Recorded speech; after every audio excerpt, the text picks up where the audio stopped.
Party ఎదురు నిలబడి పోరాడి ఎర్ర జెండాను ముందుకు నడుపుతున్నటువంటి నాయకుడు.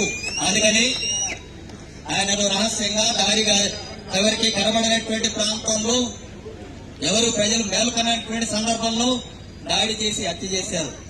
ఒకవేళ ఆయన కొద్దిగా మేలుకొని మీ మందరి ముందరలా నడి రోడ్డు మీద ఇలాంటి హత్య జరిగింటే ఈ చేతుల్లో వాళ్ళు కథమై ఉండేవాళ్ళు కాదా?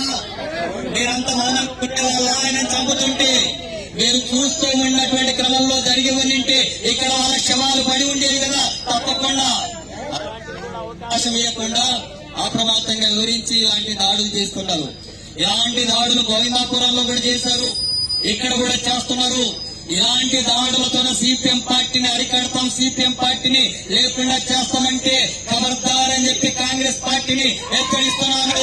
తీవ్రమైనటువంటి ప్రతిఘటన పద్ధతుల్లో ఆందోళన కార్యక్రమాలకి అదేవిధంగా ప్రతిఘటించేటటువంటి కార్యక్రమాలకి పూనుకోవాల్సి వస్తుందని చెప్పి కూడా హెచ్చరిస్తున్నాం. ఎర్రజెండాకు కొత్త కాదు, ప్రాణం ఇవ్వడం కొత్త కాదు, రక్త తర్పణ చేయడం కొత్త కాదు, బలిదానాలు చేయడం గొప్ప కాదు. ఏ దానికైతే తెగించి నిలబడేటటువంటి దమ్ము ధైర్యం సిపిఎం పార్టీకి, సిపిఎం పార్టీ నాయకులకి, కార్యకర్తలకు ఉంది. అంతేకాని కేవలం చనిపోవడానికి మాత్రమే పుట్టలేదు మనం, ఇట్లా బలిదానాలు ఇవ్వడానికి మాత్రమే పుట్టలేదు మనం. ఇలాంటి పద్ధతులు ఆపకపోతే తీవ్రమైనటువంటి పద్ధతుల్లో ప్రతిఘటనలో కూడా పూనుకునేటటువంటి చరిత్ర ఈ ఎర్ర జెండాకు ఉంది. అది జాగ్రత్త అని చెప్పి హెచ్చరిస్తా ఉన్నాను. ఇప్పటికైనా ఈ దాడికి హత్యకు పాల్పడ్డటువంటి వాళ్ళని వెంటనే అరెస్ట్ చేయాలా? ఎంత సమయం కావాలి పోలీసు వాళ్లకు? ఎందుకు అరెస్ట్ చేయలేదు ఇప్పటి వరకు?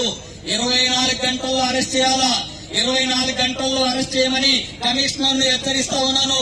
ఒకవేళ మీకు వాళ్ళు ఎవరున్నారో ఎక్కడున్నారో తెలియకపోతే, మీకు అరెస్ట్ చేసే చేత కాకపోతే, మీకు అరెస్ట్ చేసి వాళ్ళని అరెస్ట్ చేసేటటువంటి దమ్ము లేకపోతే అది ప్రకటించండి. సిపిఎం కార్యకర్తలకు పిలుపునిస్తాం. సిపిఎం పార్టీ కార్యకర్తలకు ఇస్తాం. ఈ భూమి మీద ఎక్కడ ఉన్నా సరే పాతరేసి తీసుకొస్తారు. చట్టబద్ధంగా వివరించాలని ఈ రకమైనటువంటి కార్యక్రమాలు చేస్తున్నాం. చట్ట ప్రకారం మీరు వివరించాల్సినటువంటి అవసరం ఉంది. కాంగ్రెస్ పార్టీ కదా, అధికారంలో ఉన్నాం కదా, మంత్రులు ఉన్నాం కదా, ముఖ్యమంత్రులు ఉన్నాం కదా, ప్రభుత్వం అంతా మా చేతుల్లోనే ఉంటది, పోలీసులు మా చేతుల్లోనే ఉంటారు, గుండాలు మా చేతుల్లోనే ఉంటారు. ఏమైనా చేస్తామంటే ఎవరినైనా సరే అడిగెత్తిన కాలు పెట్టి తొక్కేటటువంటి దమ్ము, ధైర్యం, శక్తి ఈ ఎర్ర జెండాకుంది. చేస్తా ఉన్నారు.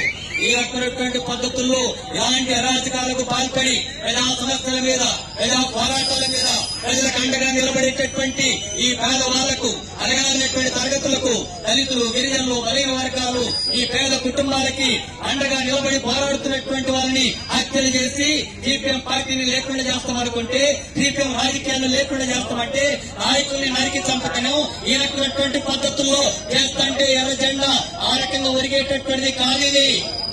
నరికిన కొద్దీ విరగబూస్తాం, నరికిన కొద్దీ విరగబూస్తాం, విరగబూసి చరిత్రనే తిరగరాస్తాం. జాగ్రత్త.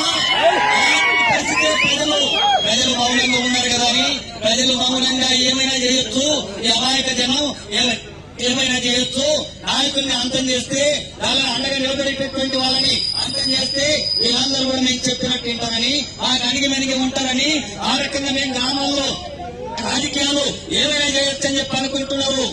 ఇక్కడికి వచ్చి చూడండి. ఇప్పుడు మీకు దమ్ముంటే వచ్చి ఇక్కడ చూడండి. సిపిఎం యొక్క దమ్మేంటో, సిపిఎం శక్తి ఏంటో, సిపిఎం యొక్క సాహసం ఏంటో. మీరు హత్య చేసిన తర్వాత ఆ హత్యను కూడా లెక్క చేయకుండా ప్రతిఘటించి తీర్థమనేటటువంటి పద్ధతులు ఇక్కడ ఆడకునేటువంటి పద్ధతులు ఈ కార్యక్రమం జరుగుతుంది. ఇప్పటికైనా కాంగ్రెస్ పార్టీ ఇలాంటి కార్యక్రమాలు ఉపసంహరించుకోవాలా? హత్యకు పాల్పడినటువంటి వారిని అరెస్ట్ చేసి కఠినంగా శిక్షించాలా? ఆ రకంగా జరగకపోతే, వాళ్ళని కఠినంగా శిక్షించకపోతే, చట్టం శిక్షించకపోతే ప్రజలే శిక్షిస్తారు. జాగ్రత్త అని చెప్పి హెచ్చరిస్తూ ముగిస్తున్నారు.